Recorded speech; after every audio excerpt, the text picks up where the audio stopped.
선지자가 말이 있느라 많은 사람을 미혹하겠으며 불법이 성함으로 많은 사람의 사랑이 식어지리라. 그러나 끝까지 견디는 자는 구원을 얻으리라. 아멘. 이 시간 영광 인내 목장 나오셔서 찬양으로 하나님께 영광을 올려드리겠습니다.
네, 감사합니다.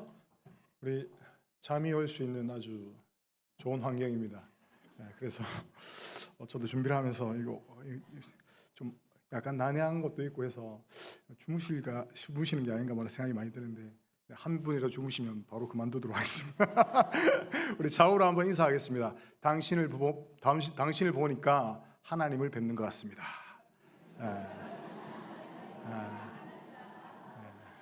감사합니다. 하나님 뵙는 것 같죠? 네, 그렇습니다. 지금 우리가 살고 있는 이 시대는 어떻게 보면 영적 혼란의 시대입니다. 예수님께서는 마지막 때를 징조를 말씀하시면서 오늘 본문에 나온 말씀처럼 거짓 선지자가 많이 일어나서 사람들을 미혹하겠다 이런 말씀을 예수님께서 하셨습니다. 오늘 이 말씀이 바로 이루어지고 있는 곳이 바로 우리가 오늘 알게 될 신천지입니다. 지난번에 이어서 이 두 번째 신천지 특강인데요. 오늘은 이 신천지에서 배울 건데 이 신천지는 다른 걸 들고 나오지 않아요. 성경을 들고 나옵니다. 그리고 신천지는요 예수님의 이름을 이야기합니다. 그리고 기독교의 언어를 씁니다. 그런데 그 속에 복음이 있습니까 없습니까? 복음이 없고요. 오히려 그 복음을 파괴하는 것이 바로 이 신천지입니다. 왜 그렇습니까? 신천지의 무서운 전략은 바로 성경을 통해 사람을 미혹하는 데 있다라는 겁니다. 그럼 이 말씀을 인용해서 그럴듯하지만 잘못된 해석을 보여주면서 사람들이 자기들만의 교리에 이렇게 빠지게 만든다라는 겁니다. 오늘 우리는요 그들의 핵심 교리 중에서 비유풀이라는 교리를 한번 살펴보고자 합니다. 사실 이 신천지 교리 중에도 핵심되는 이 비유풀이는요 아주 중독성이 있고 또 배우기도 쉬우면서 굉장히 위험한 교리입니다. 그래서 오늘 제가 강의를 하면서도 이거 잘못하다가 이거 진짜 아멘하고 받아들이는 거 아닌가 이런 약간 위험성이 있습니다. 그래서 잘 들으셔야 됩니다. 오늘 정신 바짝 차려야 됩니다. 잘못하다 아멘했다가는 신천이 됩니다. 자, 그래서 아주 쉽고 재미있게 딱 풀어져 있기 때문에 사람들이 이거 이단 아닌가?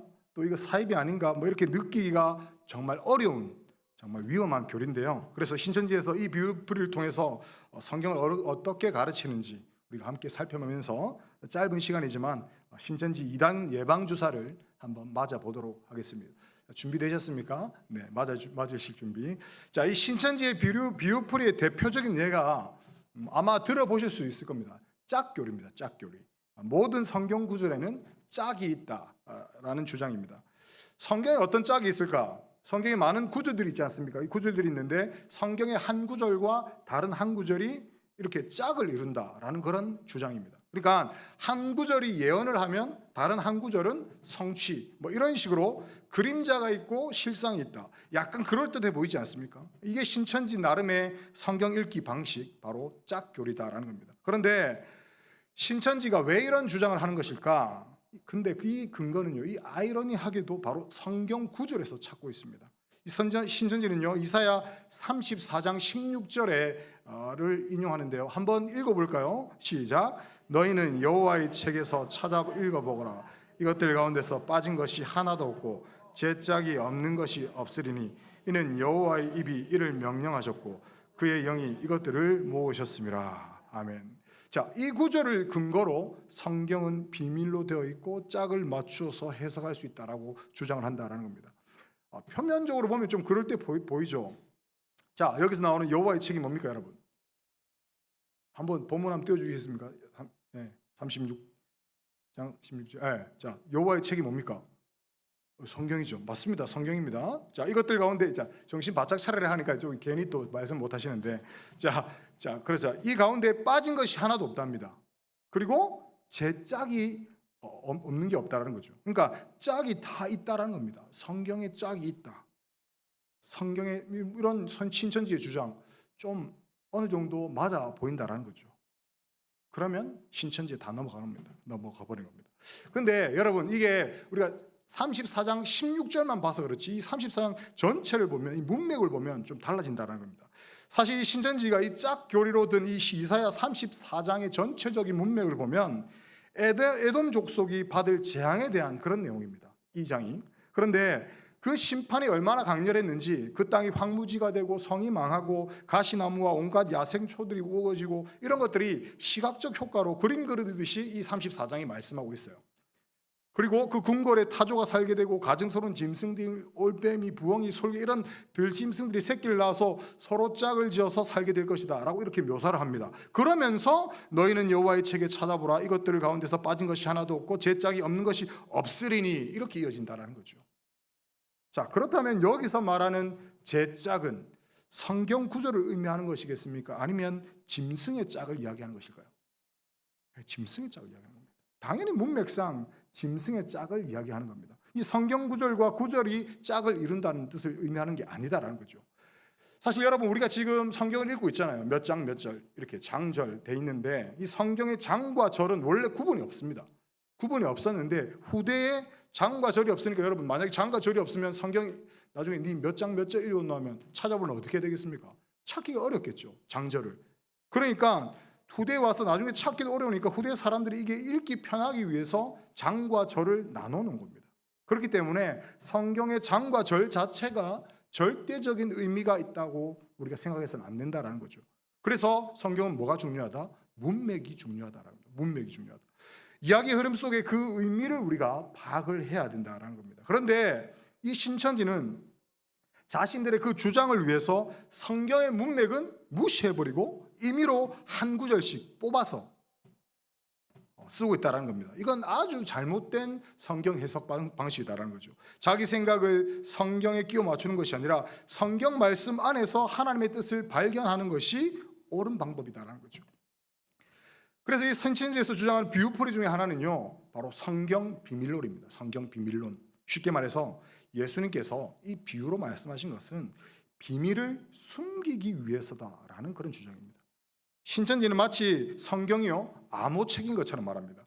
그래서 마치 그 암호를 푸는 열쇠를 자신들만 가지고 있다라고 주장을 하죠.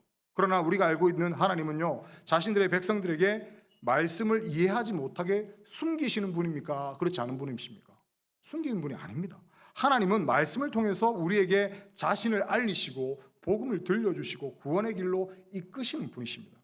그럼에도 불구하고 신천지는요, 이런 주장을 한다는 거죠. 비유는 하나님의 복음을 숨기기 위해서 사용하셨다. 왜냐하면 마귀가 그걸 알면 안 되기 때문이다. 이런 주장을 한다는 거죠.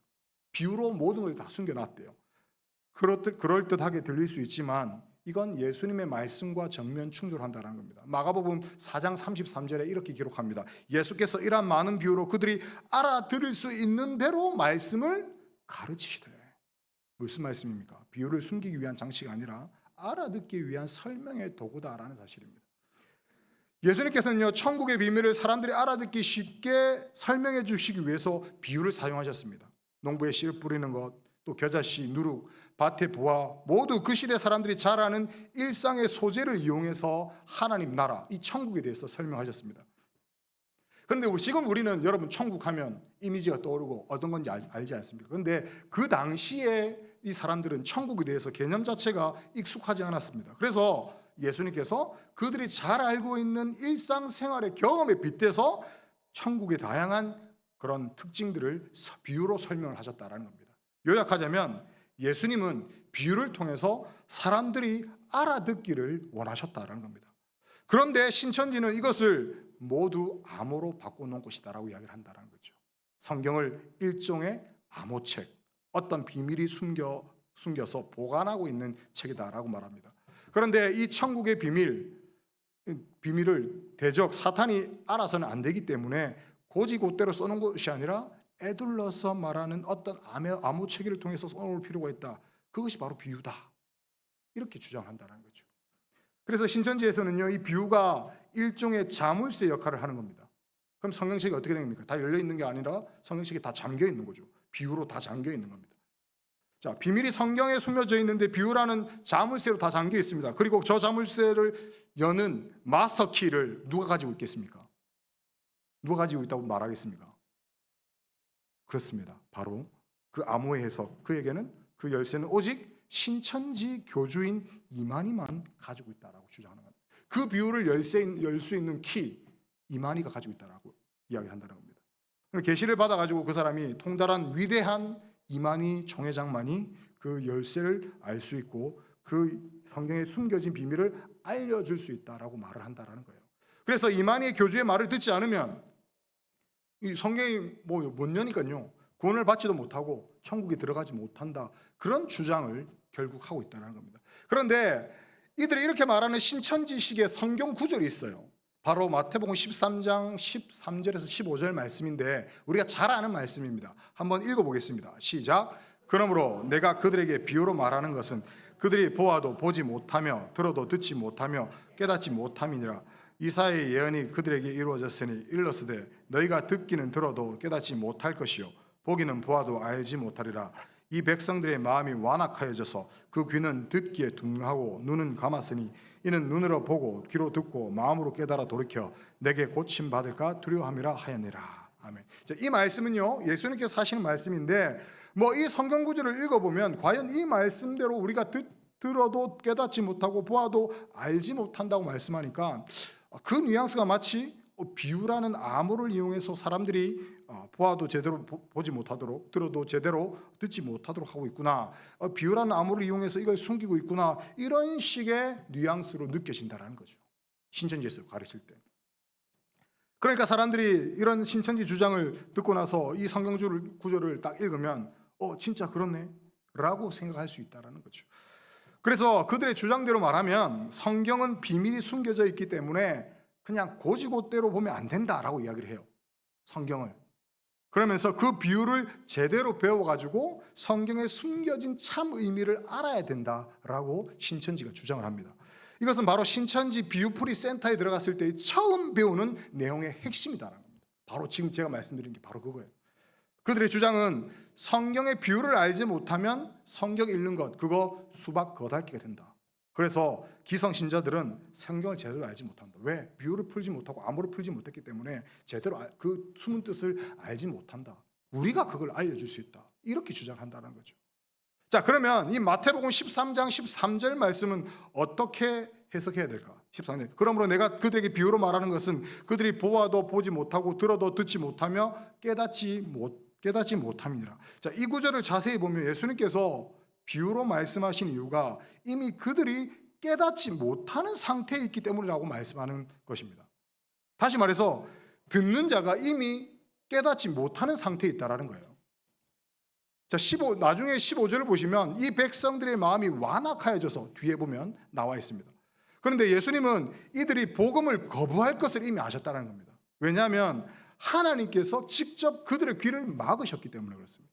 예수님께서 마태복음 13장 14절에서 15절 인용하신 이 구절은 사실 이사야 6장 9절에서 10절에 나옵니다. 한번 읽어볼까요? 이사야 6장에서 9절 10절 시작. 여호와께서 이르시되 가서 이 백성에게 이르기를 너희가 듣기는 들어도 깨닫지 못할 것이요 보기는 보아도 알지 못하리라 하여 이 백성의 마음을 둔하게 하며 그들의 귀가 막히고 그들의 눈이 감기하라. 염려하건대 그들이 눈으로 보고 귀로 듣고 마음으로 깨닫고 다시 돌아와 고침을 받을까 하노라 하시기로. 하나님께서 이 백성들이 회개하고 돌아오기를 원하지 않으셔서 그들의 귀를 막고 눈을 감겨버리셨다라는 겁니다. 그렇다면 왜 하나님께서 그렇게 하셨을까?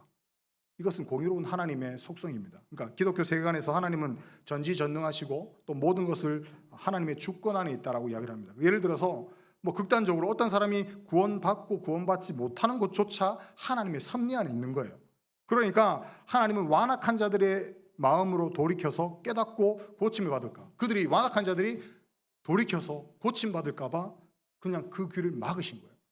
이런 관점에서 지금 예수님 앞에 천국의 내용을 듣고 있는 이 사람들 중에는요, 어떤 사람들이 있겠습니까? 마음 가운데는 열린 문, 그러니까 믿는 사람들, 열린 마음 상태가 있을 거고, 어떤 사람들은 또 닫힌 마음, 어떻게 해야 하는지 한번 들어보자 하면서 꽉 이런 사람들도 있겠죠. 그렇기 때문에 예수님께서는 마음이 열린 사람에게는 더욱 이해가 되게 하시고 마음이 닫혀있는 자에게는 오히려 미궁에 빠지게 만드신다는 겁니다.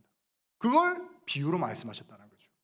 그러니까 비유라는 것이 사전에 이해가 있는 사람들에게는 더 이해가 쉽게 돕는 그런 역할을 하고요, 사전에 이해가 없는 완악한 자들에게는 더 미궁에 빠뜨리는 그런 역할을 한다는 겁니다. 그래서 예수님께서 마태복음 13장 12절에 이렇게 말씀하십니다. 무릇 있는 자는 받아 넉넉하게 되되 없는 자는 그 있는 것도 빼앗기리라. 이렇게 말씀합니다.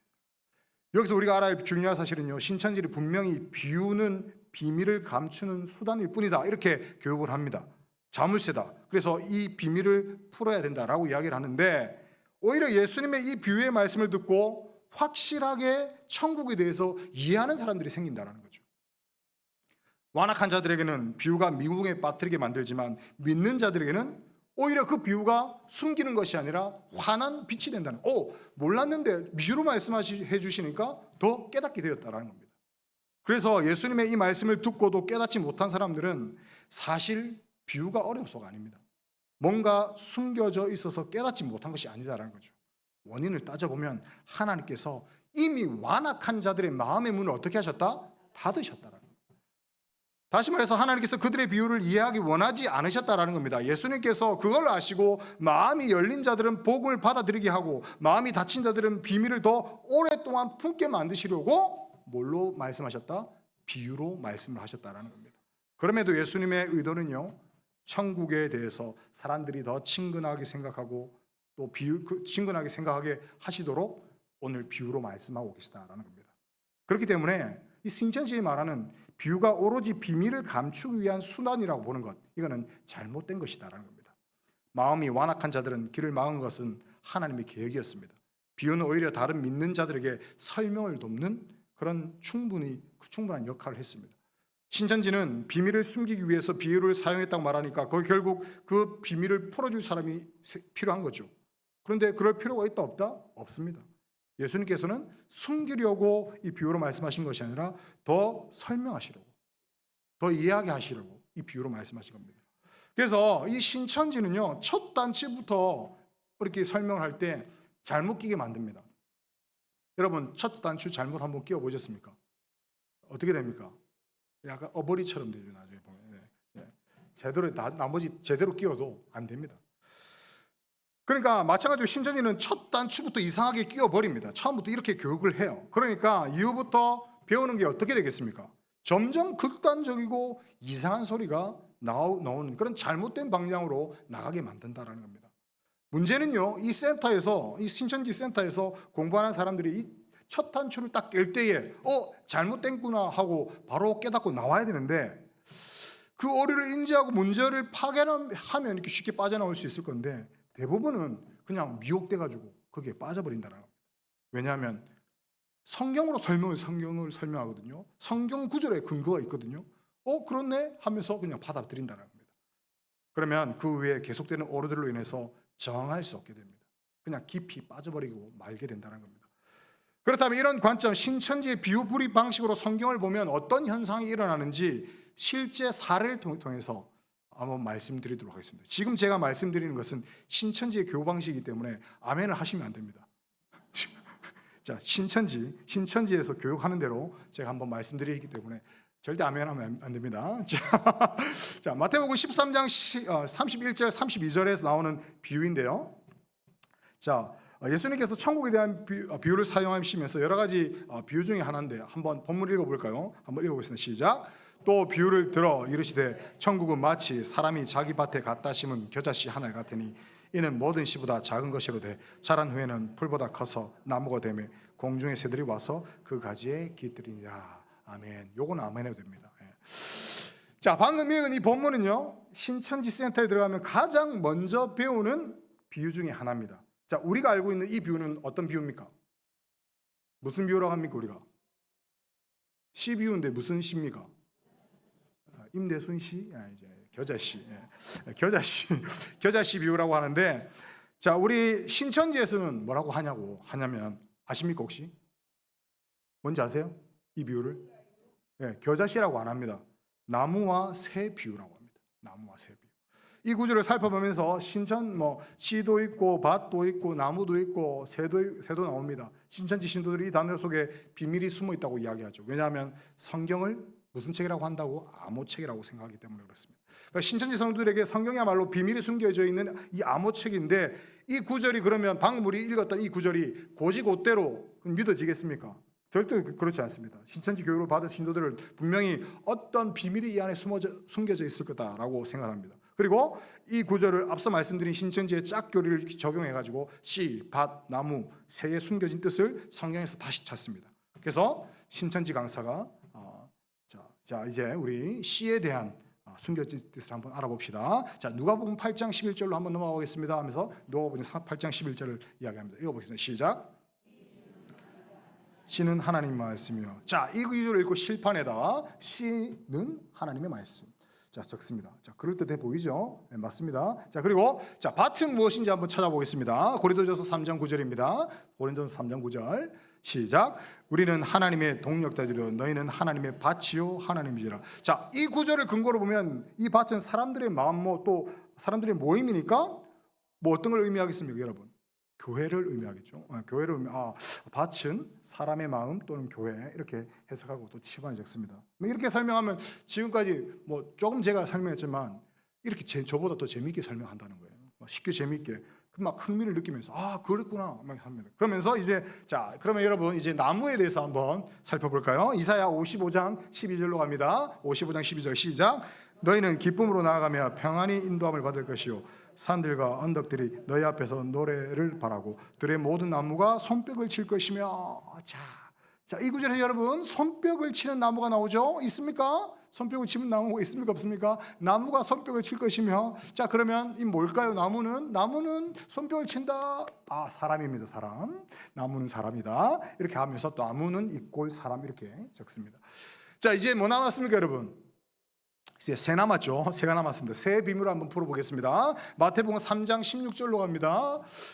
신천지 약간 강사가 된 것 같습니다. 자, 마태복음 3장 16절로 갑니다.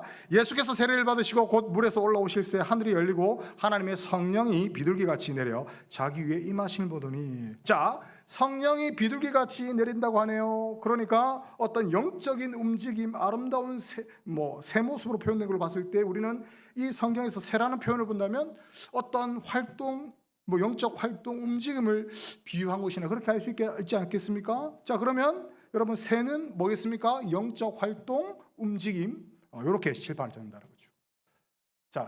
자, 씨는 말씀, 밭은 사람의 마음, 교회, 나무는 사람, 새는 영적 활동, 움직임, 이렇게 공식처럼 딱딱 맞아 떨어지는 것처럼 이렇게 단어 하나에 대한 의미를 다 적어 넣어 버려요. 자, 그런데 여러분 여기서 뭐가 문제겠습니까, 여러분? 자, 지금부터는 이제 끝났어요. 자, 지금 제가 이야기하는 겁니다. 자, 뭐가 문제입니까, 여러분? 뭐가 문제예요, 여기서? 뭐가 빠졌습니까? 제일 앞에 우리가 무슨 비유라 했어요, 이거는? 겨자씨 비유라고 그랬죠. 자, 그런데 그 전에 이 보면 신천지 오류가 뭐냐면 국어 용법을 무시한다라는 겁니다. 아까 이제 성령이 비둘기 같이 내려왔다라는 표현을 했는데 이건 직유법입니다. 같다라는 표현은 비유를 나타내는 것이 동일한 걸 이야기하는 거 아니에요. 그런데 제가 여러분에게 예를 들면 여러분 아름다운 천사 같습니다. 이렇게 하면 정말 여러분이 날개 달린 천사라고 제가 이야기를 하는 겁니까? 아니면 그 천사 같다고 이야기하는 겁니까? 그렇죠.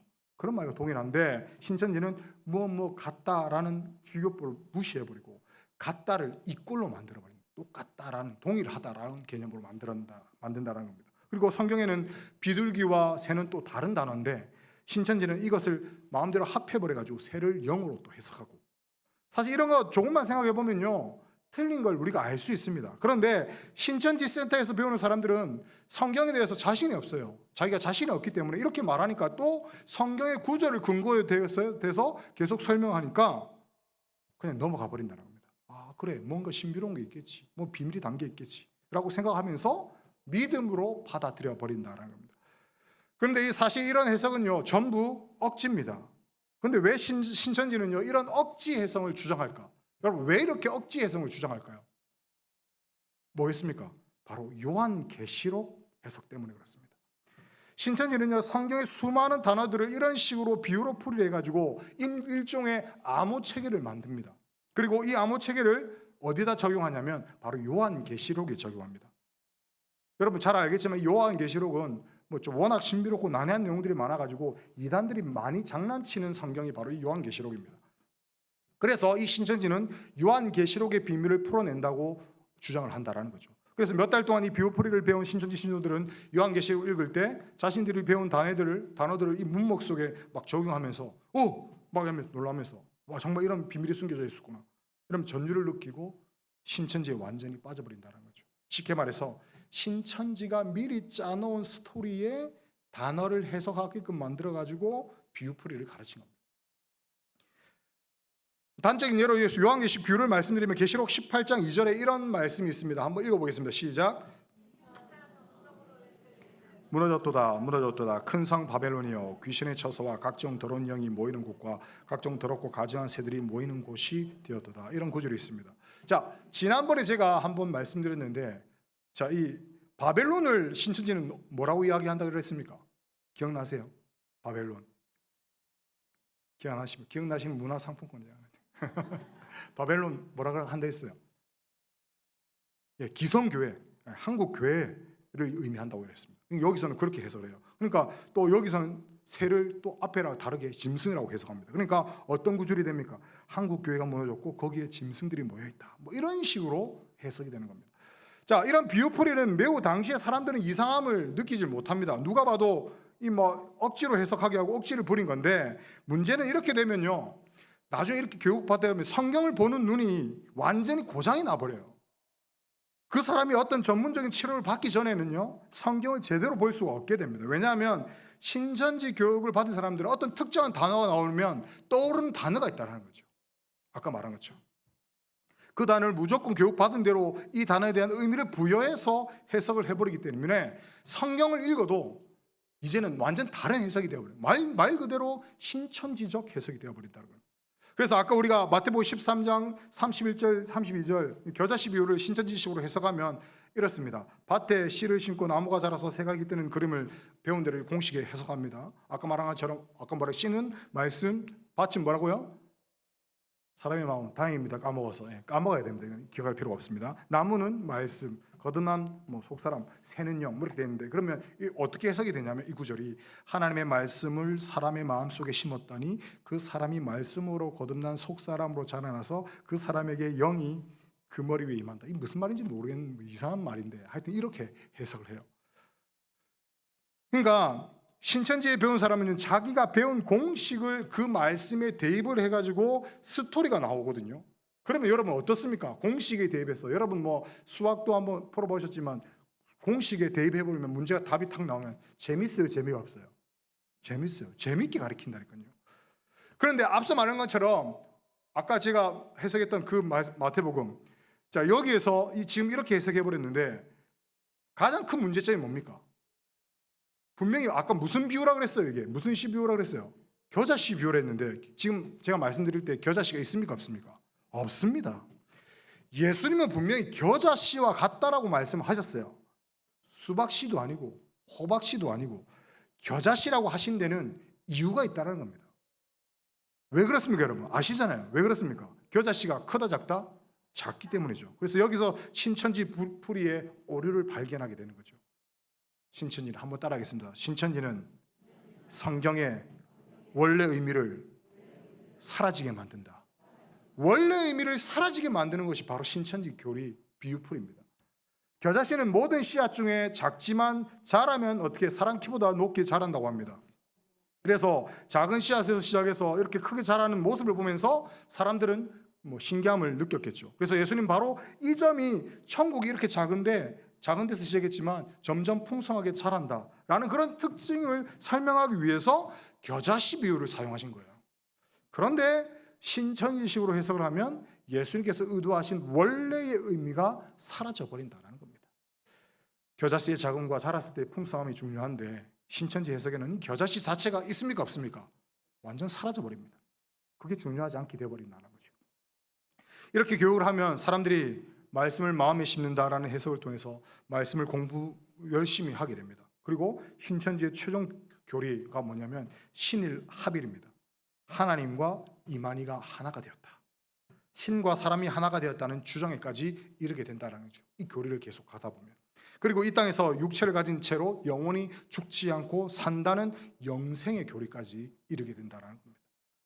나무 위에 새가 앉는다는 것을 영과 육체가 하나 되어 영생한다는 교리와 일맥상통하게 만들어버립니다. 한마디로 자기들이 만든 교리에 끼워 맞추기 위해서 성경의 비유를 왜곡하고 있습니다. 결론은 이 신천지의 모든 비유는 어떤 걸로 귀결되겠습니까? 결론은 하나입니다. 뭐겠습니까, 여러분? 이만희 교주에게로 연결됩니다. 하나님의 말씀을 받은 유일한 나무가 바로 교주고 이만희고 그에게만 영이 임한다. 이런 식으로 해석하게 만들기 위해서 처음부터 그렇게 작전을 짜고 그렇게 의미를 부여해서 사람들을 현혹하게 만든다는 겁니다. 그 외에도 여러 가지 많이 있습니다. 신천지에는요, 성경 본문을 문맥과 문법 또 심지어는 히브리어, 헬라어 원어의 뜻도 전혀 고려하지 않습니다. 그저 자신들의 교리에 필요한 구절만 뽑았습니다. 그리고 무리하게 연결 지어가지고 짝을 짓습니다. 문맥에 따라 해석이 달라지는데 신천지는 자신들이 원하는 그런 해석에만 골라가지고 소위 말해서 입맛대로 사용을 한다는 겁니다. 이처럼 신천지 교리는요, 사람들을 자유롭게 하지 못하게 만듭니다. 오히려 그들의 해석은 사람을 얽매이게 만들고 혼란케 만들고 결국 인간을 신격화하는 자리, 이만희를 보혜사 성령으로 만들어 버립니다. 말씀 맺겠습니다. 사랑하는 성도 여러분, 예수님께서 마지막 때에 오늘 본문에서 이렇게 말씀하셨습니다. 거짓 선지자가 많이 일어나 많은 사람을 미혹하게 하겠고 불법이 성함으로 많은 사람의 사랑이 식어지리라. 그러나 끝까지 견디는 자는 구원을 얻으리라. 신천지를 비롯한 많은 이단들은 성경을 말하지만 복음을 말하지 않습니다. 예수님의 이름을 부르지만 예수님께로 인도하지는 않습니다. 오히려 자신들의 교리와 해석으로 사람들을 묶어버리고 참된 진리를 가리고 교주를 높이는 거짓된 길로 인도하는 것이 바로 이단들입니다. 그러나 성경은요, 결코 혼란과 억지와 해석이 아닙니다. 암으로 만들어진 책이 절대 성경이 아닙니다. 하나님의 말씀은 우리를 혼미하게 만들기 위해서 주신 것이 아니라 진리를 알게 하시고 자유롭게 하시고 생명의 말씀을 우리에게 주신 것입니다. 예수님께서 비유로 말씀하신 것도 사람들을 속이기 위함이 아니라 마음이 열린 자로 하여금 더 풍성하게 하나님의 나라를 깨닫게 하기 위해서 우리에게 비유로 말씀하고 계시다라는 겁니다. 신천지는요, 첫 단추부터 잘못 꿰었습니다. 비유를 자물쇠라 하고 자신들만이 가진 해석으로 열쇠로 성경을 풀어야 된다라고 이야기합니다. 그러나 성경의 열쇠는 이만희가 아닙니다. 바로 성령님이신 줄 믿습니다. 하나님인 줄 믿습니다. 예수님께서 약속하신 성령은 믿는 자마다 마음에 내주하시며 진리 가운데로 인도하십니다. 그러므로 지금 우리가 해야 할 일은 분별함과 인내함입니다. 거짓이 많아질수록 참 진리는요 더 분명해집니다. 그리스도인으로서 우리의 정체성은 더 분명하게 나타납니다. 사랑이 식어가는 이 시대에 우리는 더욱더 사랑해야 되고, 진리를 거스르는 해석이 난무하는 이 시대에 우리는 더욱 바른 복음 위에 서야 한다라는 겁니다. 주님께서 말씀하셨습니다. 끝까지 견디는 자는 구원을 얻으리라. 여러분, 여기서 끝까지 견딘다는 것은요, 아무 생각 없이 참는 것이 아니라 진리 위에 굳게 서서 미혹되지 않고 복음을 지키며 신실하게 주님을 따라가는 삶입니다. 그것이 바로 끝까지 견디는 삶입니다. 그러니 여러분, 끝까지 견디시기 바랍니다. 말씀 위에 굳게 서시기 바랍니다.